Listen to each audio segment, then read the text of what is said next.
vibe don't lie.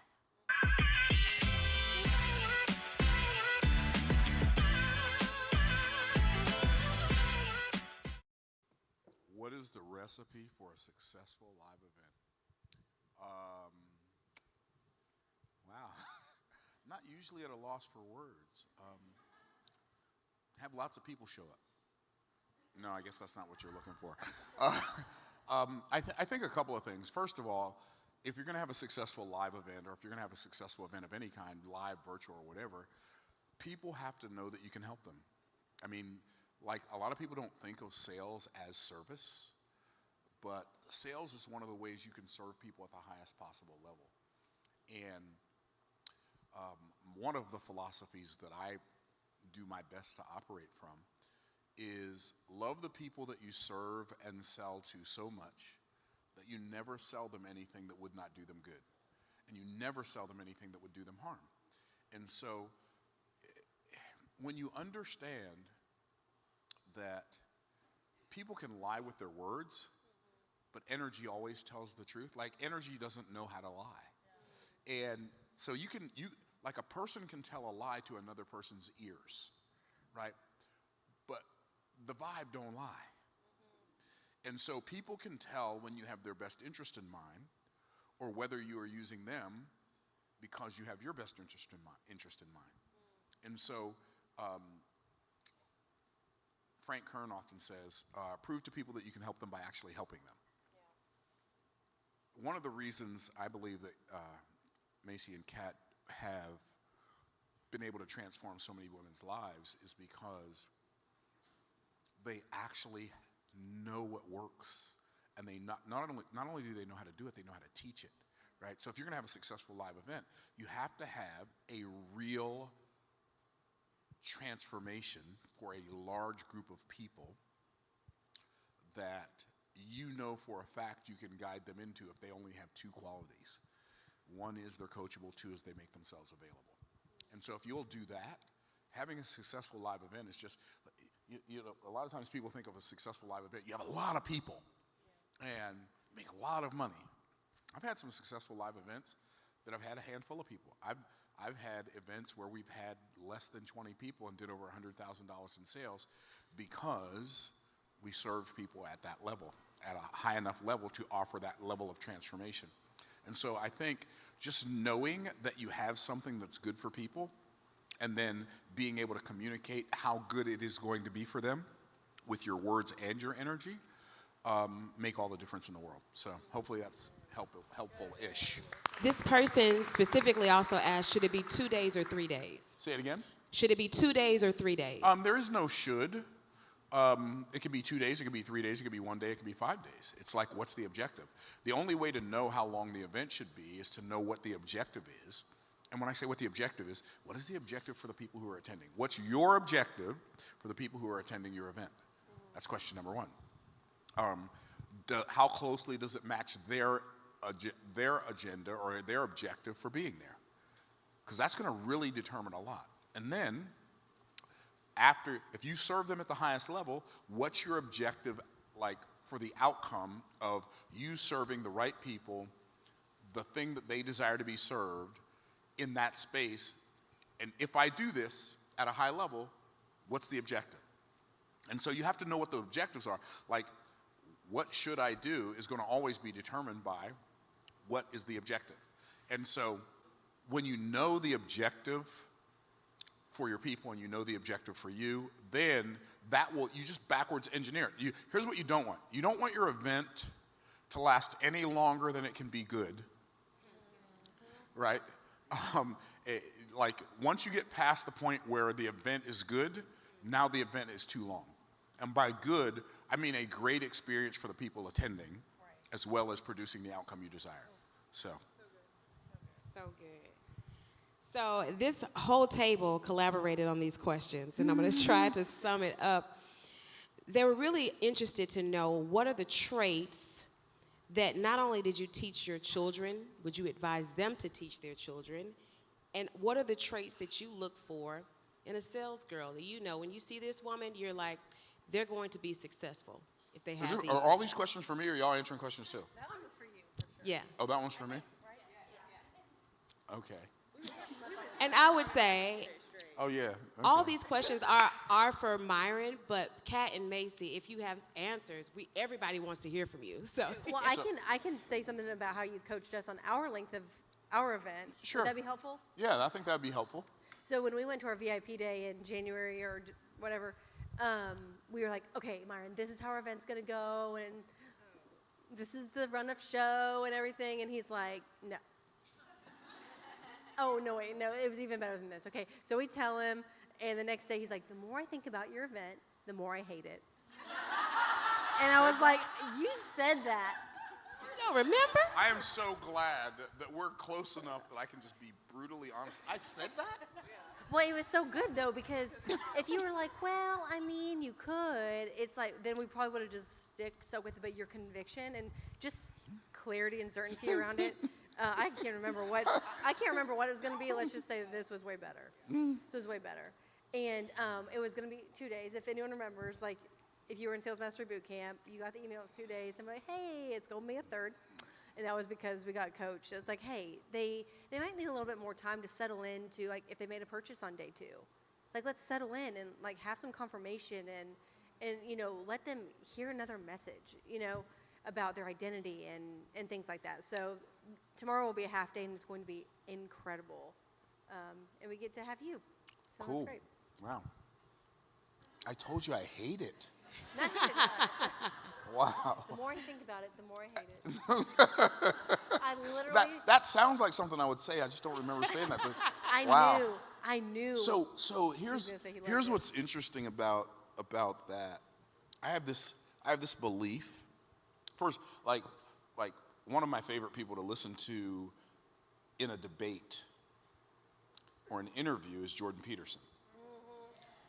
And one of the things he often says is he says, always tell the truth, at least don't lie. Right? Which I think is really magnificent advice. Always tell the truth, but at least don't lie. Right? And so I think there are far too many, and by the way, all of you, like ladies, you have to guard against what I'm about to tell you. You have to guard against this inside yourself. Sometimes your desire to be helpful is so great that you will dance around being brutally honest with people, even when it's going to help them. Yeah. And so what you're doing is you're helping them to harm them Wow. when you don't tell people the truth. But when you tell them the truth, sometimes you have to hurt them to help them. Right? And sometimes help hurts. Yeah. And like, I would rather hurt you to help you and tell you the truth up front than help you, like, think that a terrible idea. I don't even know what your idea was, so I don't know that it was terrible. I don't know that I hated it. I probably did, though, if I said that.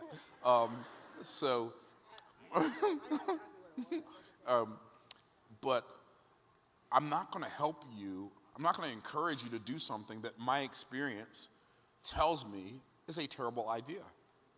Like, I might say something like, you're a full-grown woman, you can do whatever you want to, but I wouldn't do it like that. You know, or I might say, is it okay if I coach you? That is a terrible idea, right? So, but the reason I do that is because when I coach somebody, they pay me way too much money for me to lie to them. Yeah. I'm not here to make you feel good about bad ideas, right? If you don't like me because of my position, that's your problem. If you don't like me because of my disposition, that's my problem. So, yeah, wow. And what was the question about kids? Something about kids? Yeah, traits and characteristics that you instill in your children, that you did instill, and that you would actually say for others to do. Yeah, so children are that the whole parenting thing's a tough game. Tell me about it. It's hard to know if you're winning the game, if you're losing the game, or if you're even playing the game, right? And we have all these desires and aspirations for our children, and we have a desire for them to win, whatever that means, at the highest level for them. But while we have that desire and we have a picture of what we think winning looks like for us, I think one of the most valuable and most important things we have to understand about our children is that they are not us. And we have to give them room to be who they are. Was it yesterday? No, it was Monday. Monday, we had our film day because we film on Mondays and Thursdays. And so Monday we had a film day, and two of the people who come to my filming sessions at my studio, one lady said, "Hey, Myron, I got a question." She's been coming for about a year. And she drives all the way from Orlando, or the other side of Orlando, to come to Tampa, like for film days or Bible studies. And she's like, "Yeah, I've got my son here. He just graduated from high school. He's got a full ride scholarship to a college to play basketball. Like, but he doesn't want to go. He wants to be an entrepreneur. Like, what would you tell him if you were me to help him see that like this is important?" I said, "Okay, is it okay if I like coach you?" She's like, "Sure." I said, "Let him go be an entrepreneur." I said, "A full ride scholarship, so what?" I said, the reality is, as a follower of Christ, you think you want your child to go get this degree because you think it provides all this opportunity. You think a full ride scholarship, and you think, but the reality is, if you're sending your children to a secular university, you're literally paying a bunch of heathen to unteach them what you've been teaching them their whole life. I said, be glad he figured out he wants to be an entrepreneur and support him as he does it. So, and I say all that to say this. Like, I think I realized for a very long time that my children are not me. And oftentimes, your children will be the opposite of you. Especially like all of you either are or already or on your way to becoming massively successful. One of the things that I didn't realize when my children were growing up is that when you are a parent and you are massively successful, that success casts a shadow over your children that causes other people who think they know you to think they know your children. And they will verbalize expectations that they think they should have for your children to your children without you knowing about it, and your children will have resistance to that. And so you will think that your children don't have a level of admiration and respect for you, when in reality they're just attempting to find their own way in the world and their own path without having to be under your shadow. Like, your children are your children, but that's not what they want to be known for, right? And I had this conversation with one of my brothers, because as challenging as children can be when they're children, when they become adults, hey, it can get to another level. And I shared with him this, and ladies, this is really going to be hard for you, especially boy mamas, like mamas that have boys. Like, I'm gonna tell you now. I'm going to tell you, listen closely now. The reality is, your children cannot love you as much as you love them. It will never be possible.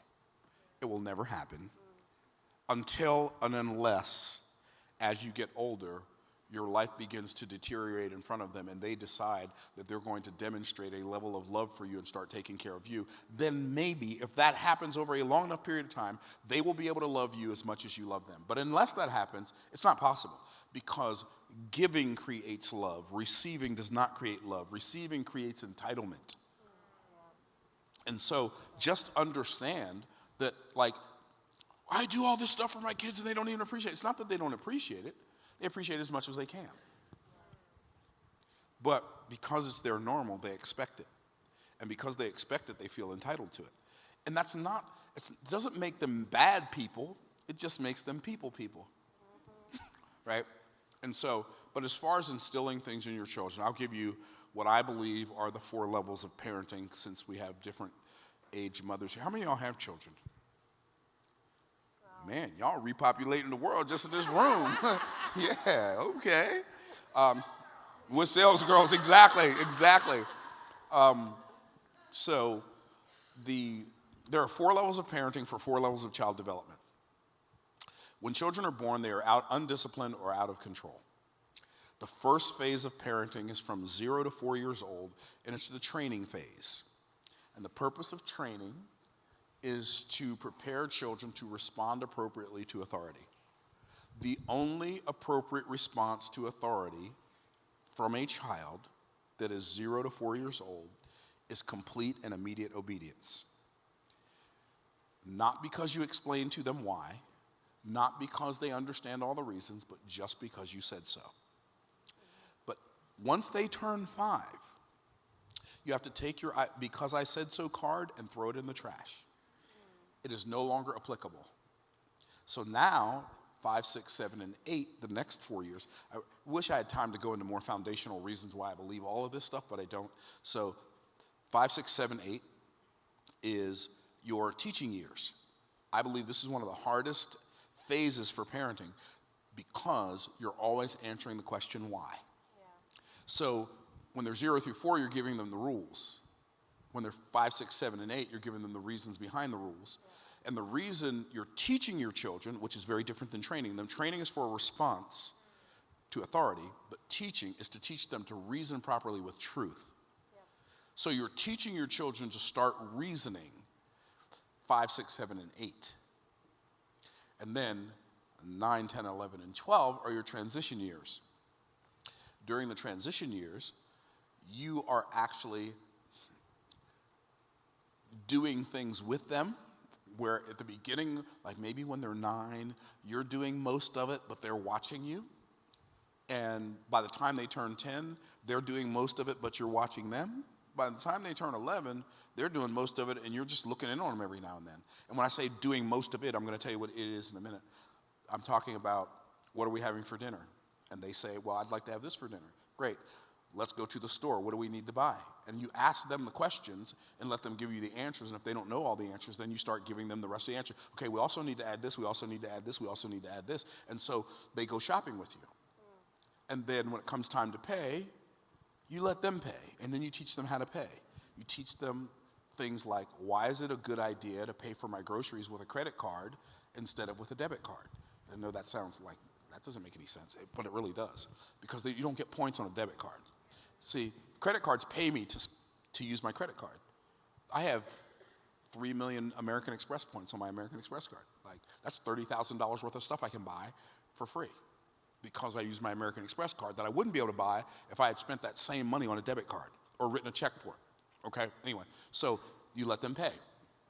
You teach them how to count money. When you go to the bank, you let them fill out the deposit slips. You write checks to pay. You teach them how to do the whole thing. 9, 10, 11, and 12. Transition years. By the time they turn 12, 13, by the time they turn 13, now, from 13 for the rest of their life, you can trust them as an adult. Yeah, you'll have supervision, but you don't have to worry about them. Why? Because number one, they know how to respond appropriately to authority. Number two, they know how to reason properly with truth. Number three, you transition them so they are now responsible. They are responsible because they got to learn how to take responsibility beside a person who's already responsible. And now you can trust them to be responsible on their own because they had 4 years of practice. And then, don't expect them to be you. Your child, you're a salesgirl. They may want to grow up and be a musician or an artist or a poet or a cook or a chef or a gardener. Just encourage them to express the aspect of God-likeness that God planted inside of them in a way that pleases God and serves people at the highest possible level. So that was a long answer, but hopefully helpful. It was a great answer, though. It was a great answer. This question is for all three of you. What limiting beliefs have taken you the longest to overcome in being successful? Or what limiting beliefs have been the hardest, most difficult to overcome in your journey? Well, you don't have any limiting beliefs? Well, I don't have very many limiting beliefs now. But if I think the ones that took me the longest to overcome were the ones that I had in the first part of my life before I ever started, got on this journey, right? So limiting belief, like making money is hard. That was a limiting belief. That, I can think of very few things that are as easy as making money. And when I say making money, I'm talking about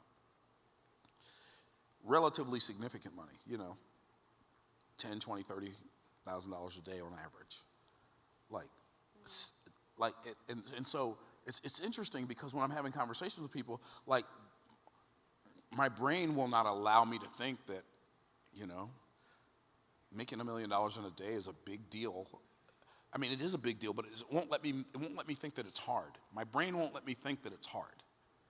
I've already done it too many times, and I've already taught other people to do it too many times. So now I know it's so doable. It's like, why would anybody think this is hard?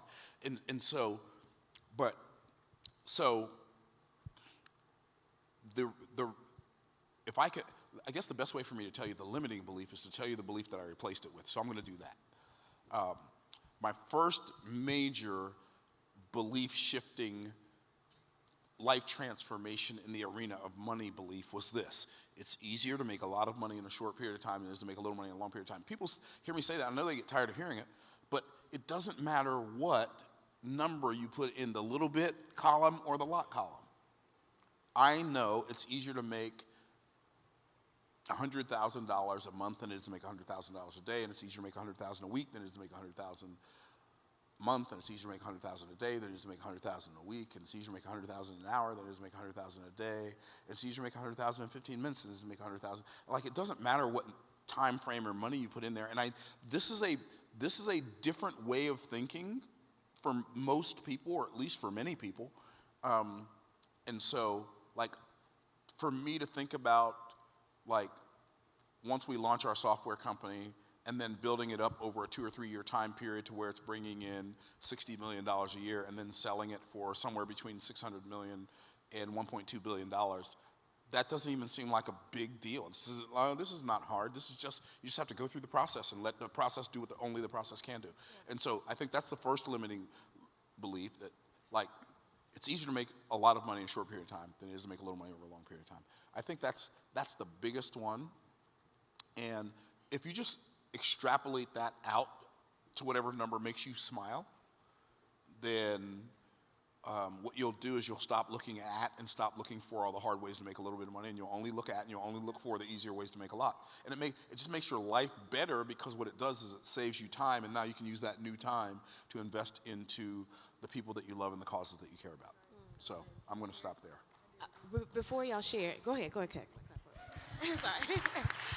Before y'all share, Myron, I heard you say once before something along the lines of, money is the purest intention you can have. Money is the purest motive for doing anything that exists, or at least one of them. How many of y'all, that's kind of like, wait, what? Well, think about it. Let's say I give some money to charity, right? Or I donate my time to charity. I might be doing that because I'm trying to get points with God. I might be doing that because I want people to think I'm awesome. But if I go to a store, a restaurant, for instance, and I buy a meal, I know why they're serving me. Like, I don't have to guess what their objective is. They want to get paid. They don't have to guess what my objective is. My desire is to eat some food. So it like purifies the whole interaction. You do a good job serving me, I'm going to pay you, and I'm going to give you a good tip, which is paying you even more, and then you just bring me some good food and everybody gets what they want. And so that's what I mean when I say money is a pure motive. Like, people may do all kinds of other things for all kinds of, like, you just don't know what. When it's about the money, everybody knows why everybody's in the game. When it's about something else, you can't ever be sure. I mean, even in a love relationship, like, what's this person's objective? But in a money relationship, I always know what's at stake, and I can make my decisions accordingly. That's what I mean when I say money is the purest motive, or at least one of them. So good. Limiting beliefs? Growing up, I lived in a world where all the moms stayed at home. And we're a world where the moms would carpool in their robes. And they would play tennis would carpool, take their kids to school, like, in their robes. Like, they had just woken up. Yeah, like, they just woken up. They rolled out of bed. They had their coffee. You know what I'm talking about? Coffee in a coffee cup in their robes. And I remember driving them and be like, gosh, like, lucky her. Like, good for you. You get to go home and, like, go to bed, you know? I'm like, go and take this history test. And And I'm telling you, and I just had one memory of one woman who came to pick up her daughter at cheerleading practice, and she was the only one out of all the moms that wore a business outfit. And I knew that she had recently gotten divorced and she was a single mom. And I remember physically seeing her separated from all the other moms. Like all the other moms were talking and she was standing there by herself. And I knew that she was a single mom. I was like, oh, she has to do that. Like that's like on her that she has to do that. And she like couldn't relate to anybody else. And no one's like, you know, it was just how I grew up. And so when I had this calling, I had this pull, the biggest belief was like, I cannot do both. I won't be included anywhere else. I won't be able to have any other friends. I want my husband to like do his thing. So if he has to do his thing, then who's going to do my, like, it's just not possible. It is not possible. And I had no person to look to. And even like Sarah Blakely, do you know who Sarah Blakely is? She, Spanx. She didn't get married till 37, and she has 4 kids now. But she talks about, she was like, I was building my empire. I didn't want to get married yet, you know? And I'm like, but I don't want that either. Like, I want it all. Like, I want the mom, and I want the family, I want the husband, and I want the money. Like, I want to do my thing. I want to do my calling. That by far was the hardest thing to break, that it is so possible to do both. And I'll tell you what's been really cool being in your program is most of your highest level clients are women. And most of them your most successful clients are women. And yeah. And moms, and straight facts. And they all like bring their kids with them, and they like just do the thing with elegance and with grace and like a subdued sense of certainty and steadiness about them. And that has been the biggest breakthrough for me. All I see is women killing it, and all I see is men like desiring to work with women and loving to coach women, and it's just has been so life-changing for me, and I just am excited to hopefully be an example of what's possible for other women in that seat.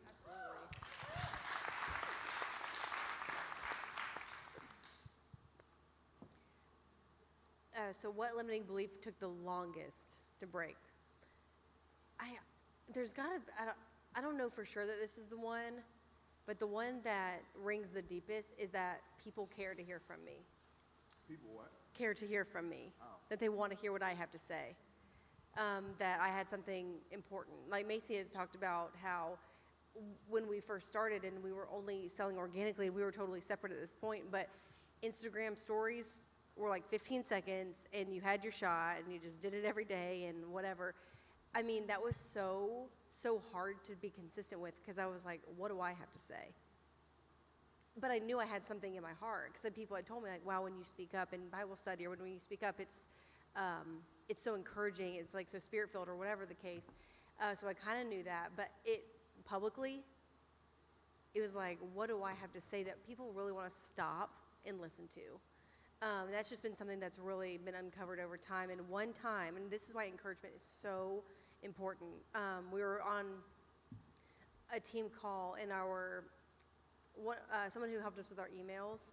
She was reading over some data for us, and she said, well, your open rate's really good, and that means that people are excited to hear from you. And just that little moment, I still have a sticky note.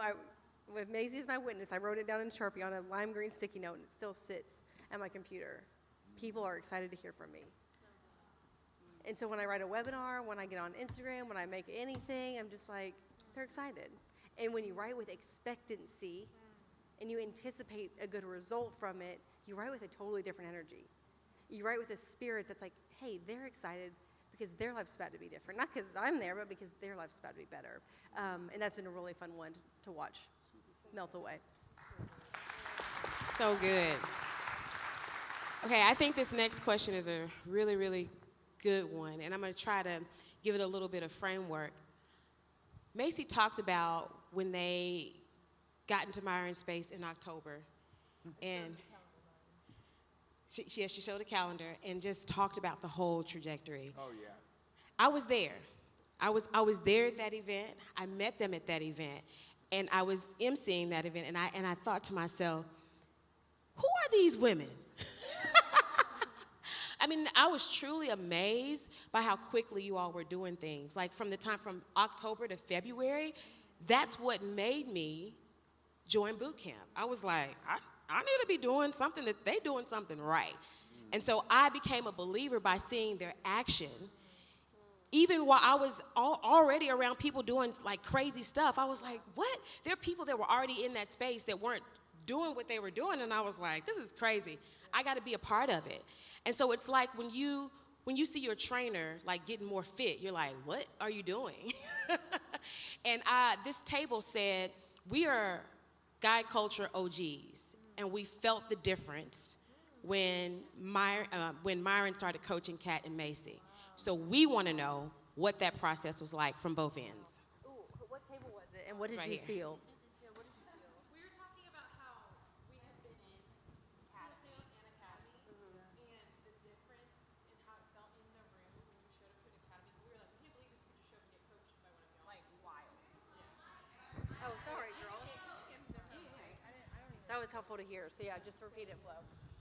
We were saying how we were in the old program and the graduate program where you could just kind of jump in. Remember, it was like fitness class style. You pop into whatever coaching call you need. We were talking about how crazy it was that you could just roll in and get coached by one of y'all, and how different it felt in the room, and how we literally all agreed that y'all getting rid of that process and creating these new offers that made us put skin in the game is the best thing you've ever done for us.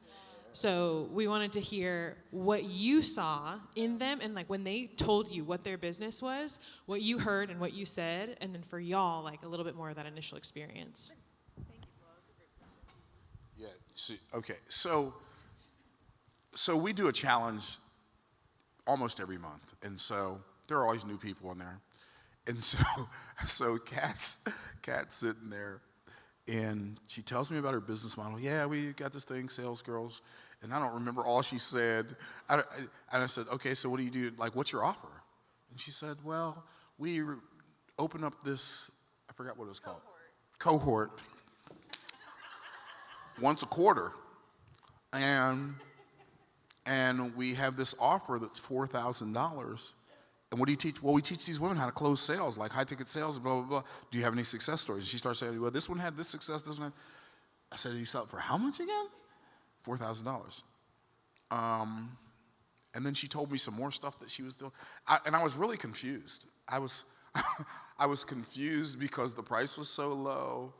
I was confused because, like, my youngest child is older than both of them. And so I was confused because, like, they were really providing real life transformations for people, and they're charging $4,000. I'm thinking to myself,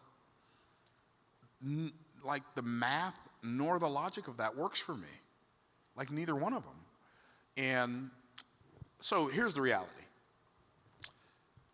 I could teach you how to make $1 million.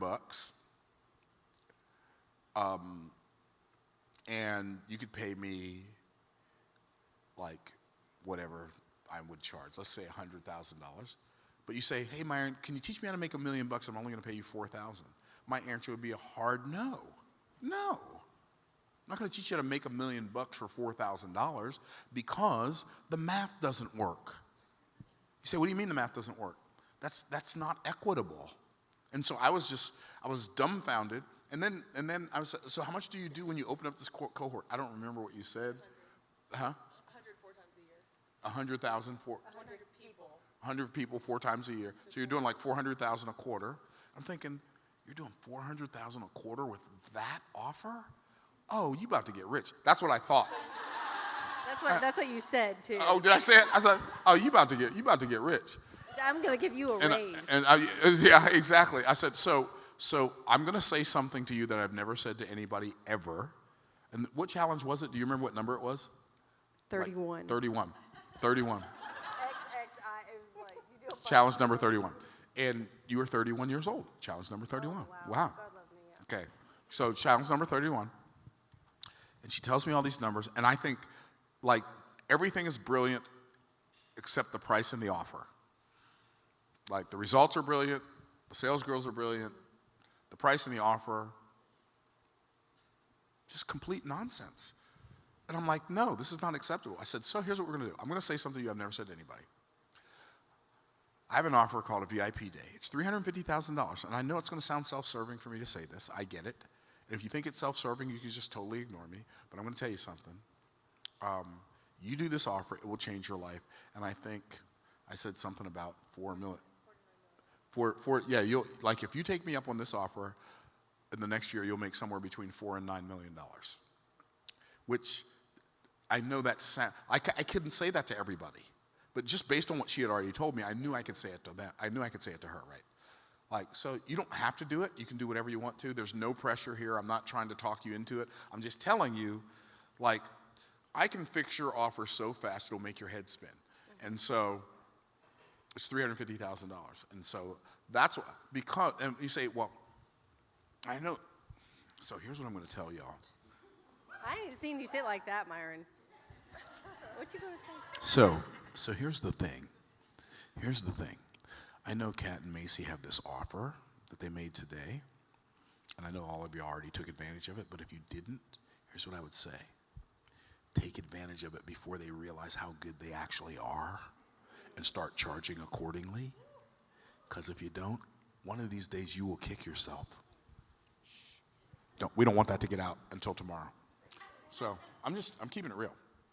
So they took, yeah, let's give it up for these two. So they took me up on the offer and came out swinging. In this corner, ladies and gentlemen, the Salesgirls, weighing a combined 162 pounds, right? right? And they look like princesses, but they are absolute Salesgirls. Okay, don't get it twisted. Sharks. And so, and they did the work, and the work worked not just on them, but it worked for them in very short order. She showed you the calendar. I don't have to say any more, but I feel like they knew that I wasn't just trying to make a sale, and I really wasn't. I could care less. Like, I don't mean that, like, it's not that I could care less about y'all. Like, an extra $350,000 doesn't change my life at all. There's nothing that's going to give me the ability to do that I can't already do. So it's like if you find $5 on the ground, you don't go, oh my goodness, this is so amazing, the best day of my life. I just found $5 on the ground. It is what it is, right? And so, but I knew their lives would change, and maybe it has some. I'll let y'all tell the rest of the story. They're asking like what changed in us. I'm trying to. Oh, you asked what changed in us? Oh, well, you were asking about, you said we felt different, right? Okay, so one of the greatest lines that you say is, and this is perfect transition, I don't need your money, but you need to write that check. You need to. And so Macy tells a story about going to the Wells Fargo and wiring money to Skillionaire Enterprises. Oh, I'm sure. And the like thing that your brain has to do to buy emotionally, justify logically, have the credibility piece, like going through that buying process, so many things are impulsive. You know what I'm saying? And yes, we bought fast, but we didn't buy impulsively. And that's not always a bad thing, but we really applied to like, hey, something's got to give here. Something has got to give. And I didn't just get coached that day. I got coached every day. And it was like Thursday when I asked him about that offer flow that you're talking about, where it was like a gym class. We just pop in and like Macy leads the Peloton class, the sales Peloton. And we're like, well, we want to make this new offer. Something that you said, you're like, it doesn't have to be harder. It doesn't have to be harder for you to raise your price. Like, you don't have to add everything and kill yourself. It doesn't have to be harder. It doesn't need more stuff, more shot skis, right? You don't need to put more junk in your offer to make your offer work. Take stuff out. Yeah. Take stuff out, raise the price, it'll make the offer better. Yeah. Sorry. And that, like, yes, literally preach. And so it's these series of new thoughts that change the feeling of like just approaching life and business. Like, okay, it doesn't have to be harder. Like, he doesn't need my money, but I need to write the check. In 4 days, it was like this radical transformation. And then on top of that, you get into a room of people who you hear Dr. Sonia is doing $2 million a month, and Macy's like, how? She's like, oh, it's easy. You can't stay the same when you're around people who see things differently. I might need you to tell the giraffe story at some point. Okay. But basically, giraffes, okay. I can't get into it. Please, it's one of the best stories. Did you know, Myron, you probably know this. Did you know that turtles and giraffes, they actually take up the same circumference on the ground? Like a big turtle and a giraffe. But turtles eat on the ground and giraffes eat up. And a lot of times turtles are trying to tell the giraffes that, like, their vision, but you only eat at the level of your vision. And a lot of times, like, we're giraffes and we're in a room full of turtles and they're telling you stuff, telling you how things need to be, telling how you need to see things, how it's not supposed to be that way, and this is how offer should be. When really you just need to get in a room with a bunch of giraffes who are all eating at the same level and see the same things. And what's wild about a giraffe, did you know that their hearts are 25 pounds? And when they bend to the ground to eat on the ground too long, they will actually, the blood flow will cut off and they'll lose consciousness and pass out. Like they can't do that. They have to stay up high or they just like fall to the ground. You preaching. Yeah, come on. And that was really huge to get in a room. Like, Myron, when I said I didn't think the offer was real, I meant it. Your $350,000 was real. Remember I thought it was a decoy offer. I thought it was fake. Oh, really? Yeah.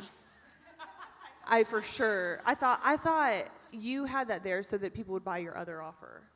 Because, like, there was no universe in which someone would buy that. I am not even kidding you. I said, that's a smart play, is like what I thought. And when I walked into that VIP room and I saw the room full, I was like, Oh, it's not a decoy offer. what is going on with these psychotic people? Oh. I never would have thought of that. That Of somebody what? thinks this is not a real offer. I don't know. People are crazy. People do crazy things, you know. And then you get in a room with everybody else. I'm like, everybody here paid at least 55. Like, that's kind of. Oh, you're in the big room. And then you're in the big room, and I'm like, oh, so this is actually normal. Oh, this is the norm here. But then I told y'all, every breakthrough I've ever had has been on the other side of pushing my chips in. Every time. So good. And every group of chips that I have has been a different amount.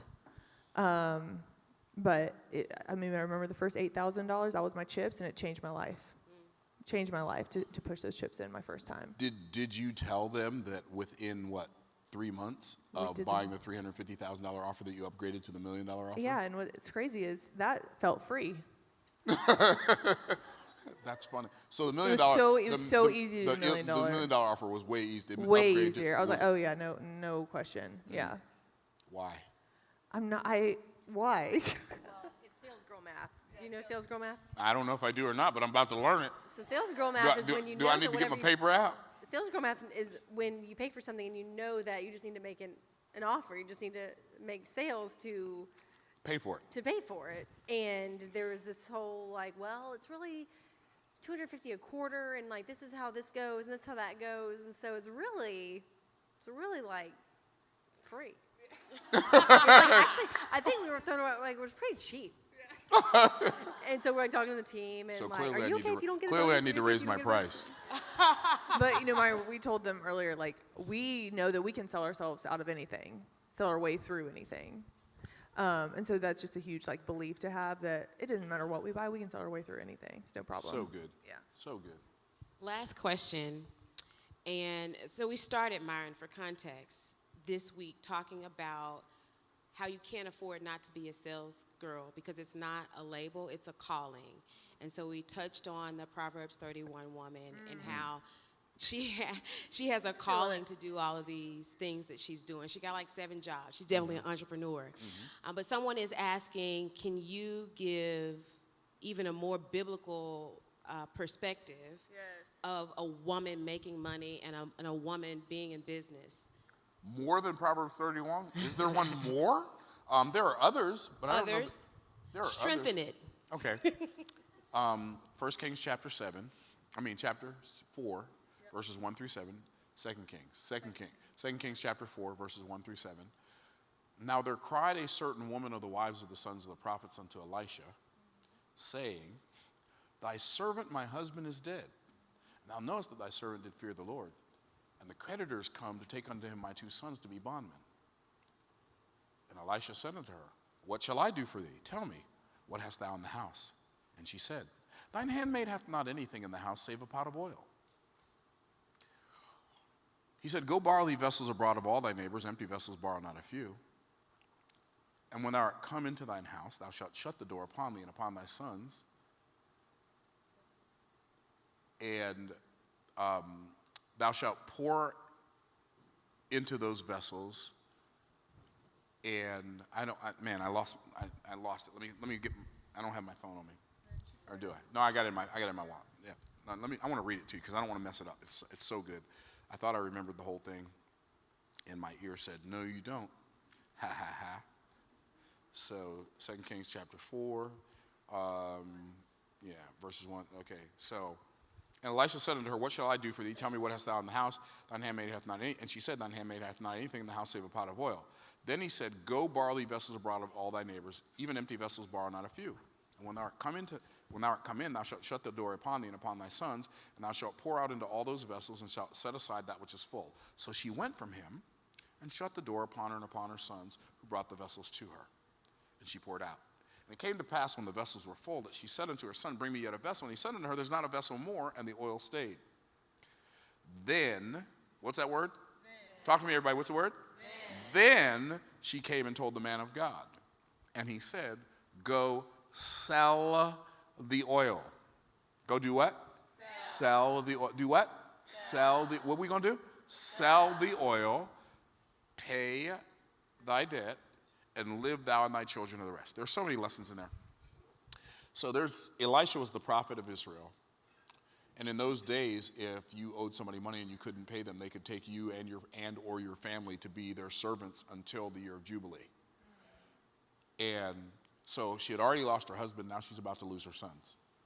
She goes to the man of God, who was her husband's mentor, thinking that he was going to give her an offering. But he didn't give her an offering. He gave her some optimism, he gave her some options, and he gave her an opportunity. And he said, Go borrow.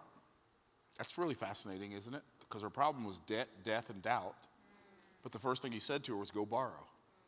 Because, see, he said, God knows how to use your problem to solve your problem. I said that too fast, clearly. I heard it. Did you pick up what I put down? I heard it. And so he said, Go use debt to create wealth that pays off the debt. Okay, cool. That's cool. Then he said, so here's what he said. Go home. Go pour. Go borrow. Go borrow. Go borrow. Go home. Go pour. Go pour the oil. And then she did all of this work, and she had no idea why she was doing it. This woman was so coachable that she did everything he told her to do and had no idea why she was doing it. You know how I know she had no idea why she was doing it? Because when she said to her son, Bring me yet a vessel, and he said, There's not a vessel more, and the oil stayed, it says, Then she came and told the man of God, and he told her, Go sell the oil. Here's God's formula for your success. Here's what he said. Go sell the oil, pay thy debt, live thou and thy children of the rest. So here's what you do. Go sell so you can go pay, and then go live. So good. I knew you would strengthen it. It's in the Bible. Yes. Can I have him just riff on one more thing? Is that okay? Do you. I'm here for you. I'm here to serve you. I binge your stuff, your old stuff. And one of the things. If you ask me a question about something I said, I know 10 you're years not ago, going to I might not remember. You're not going to remember. Okay, so, in but full disclosure. Yeah. Okay, I'll do my but best. there's some stuff that you've talked about, like how you have to learn to work not for the money. Oh, I'll never forget that. Yeah, and have to like love the process. I just Yes. want you to pop off on that. So when I got started in sales, I was terrible. This is the guy who has $1 million offers and $350,000. I was so bad. How bad were you? So bad. Okay, I was so bad. I was so bad that I got started selling insurance and investments in October of 1985. I did not make my first sale until April of 1987, which was 18 months later. And I did a lot of presentations in the interim.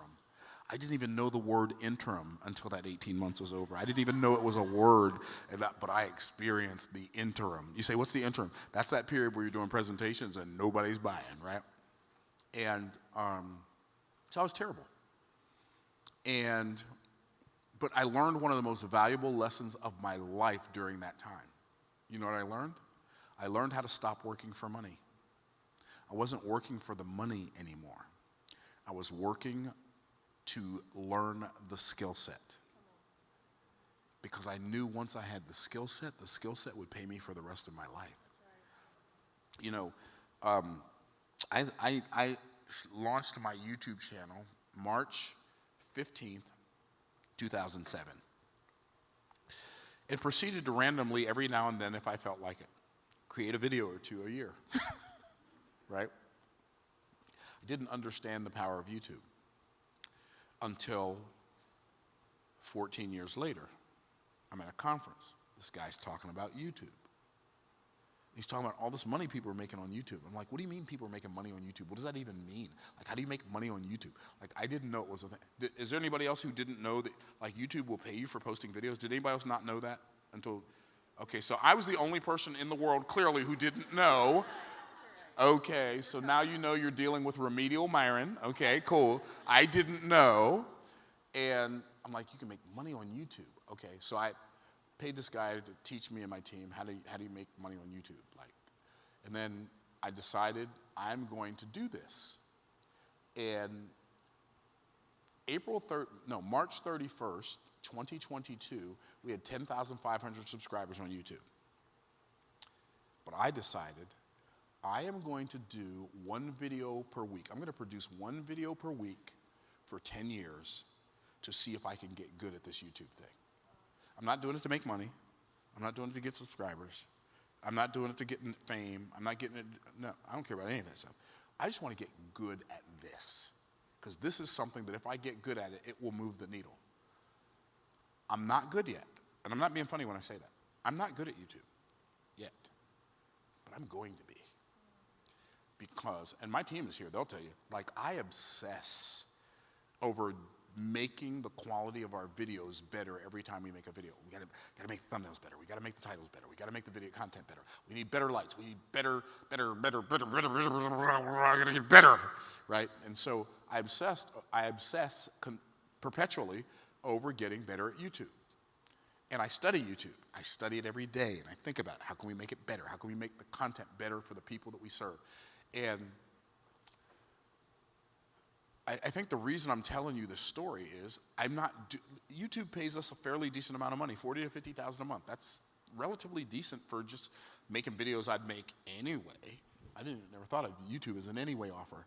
Okay, right? I'm gonna make videos that I'm going to make anyway. I just started this Bible study in March of 2013, and I was doing it at IHOP on Bears Avenue and 275 in Tampa for years, with 7, 8, 9, 10 people showing up.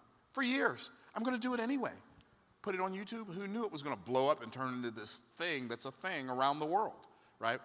And so, like, if you will make your objective in everything that you do, not making the money, but learn how to get better, like develop a better skill set, a better mindset, learn to get better at your tool set, then you will get better at creating assets that income can follow.